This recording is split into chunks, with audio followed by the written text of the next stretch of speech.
Okay, good morning, Albuera.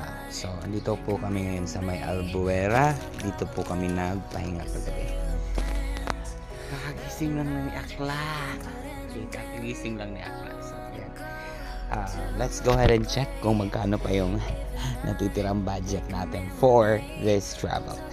Tingnan natin yung ating wallet na napakadaming receipt, ganyan. Yun na lang. ID, syempre kailangan natin ng ID. Mga receipts. Ayun pa pala, may nakatago pa, may nakasiksik pang cash.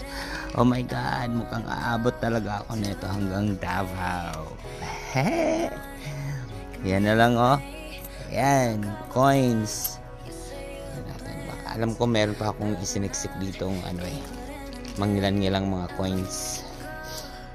So, eto, kumbaga, today is like, kailan ba kami? Friday. Friday ngayon. So, halos 2 weeks na kaming nasa daan. Kita mo yan? Dami kong pera, friend.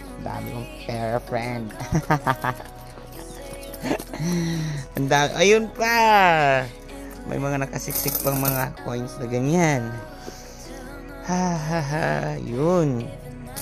So, ayan, my friend. Ito na lang. Tatawid pa kaming niyan.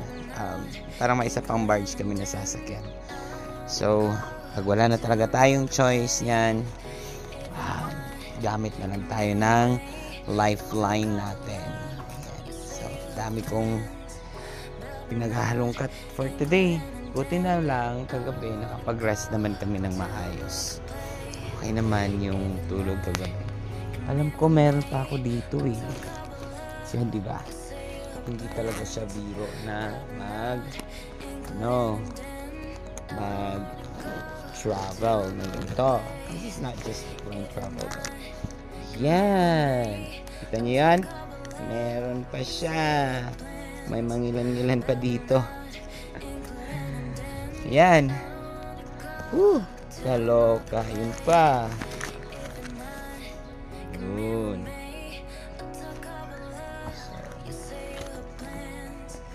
Yan na. Yan na lang yung natin. Meron tayo. Wala na dito Wala ka naman kita. Yung mga basura na namin dyan.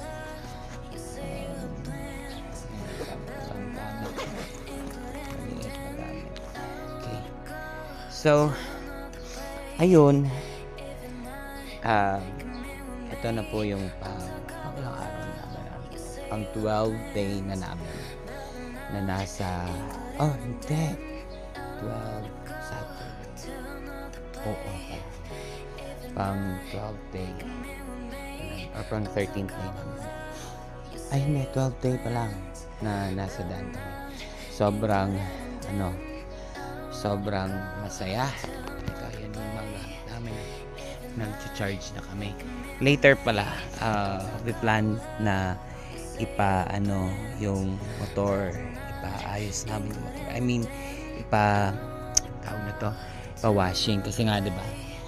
Yan kita mo yung dumi niyan. Sobrang dumi na yan. Yung rat look ko, hindi na siya rat look, naging dirty rat look na siya. Ito na yung mukha ni Edmond ngayon. By the way guys, si Edmond is a 2-year-old scooter of mine. Nabili ko siya noong April 23 of 2022. And simula nung araw na yon, eto na po yung auto reading ni Edmond. Umabot na kami ng 48,000. So, yung kagabi pala namin, we traveled almost 400 kilometers. And so far, sa buong travel namin sa Philippine Loop na to is we traveled more than 4,600 kilometers na. So, later on pala, may pupuntahan kami yung Agas-Agas Falls. Agas-agas. I don't know what is that. Or yung bridge ata. Basta, yun yung isa sa mga magiging side trips namin dito. So, ayun. I'm very excited to see that place as well. And ilalaban natin to, syempre, di ba? Ilalaban natin to.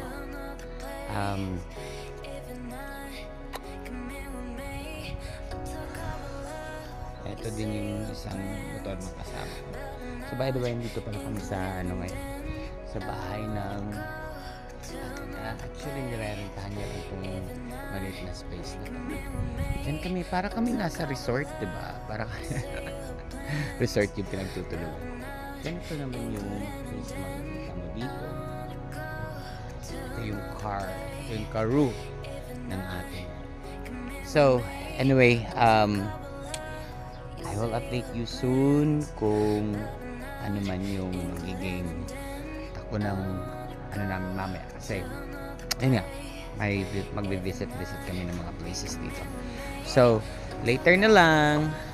Yan si Edmond. Super dumi niya talaga. So, ipapalinis natin siya mamaya. Okay? Abang-abang. And, tignan nyo nga pala yung mga stickers ko. Nagkanda sira-sira na siya. Ito, kawawa naman ito. Ito pa. Ang hirap pa naman minsan maghanap ng mga dekalidad na mga stickers. But anyway, yun lang muna for now. Motoray Travel Vlog is saying, I'll see you soon.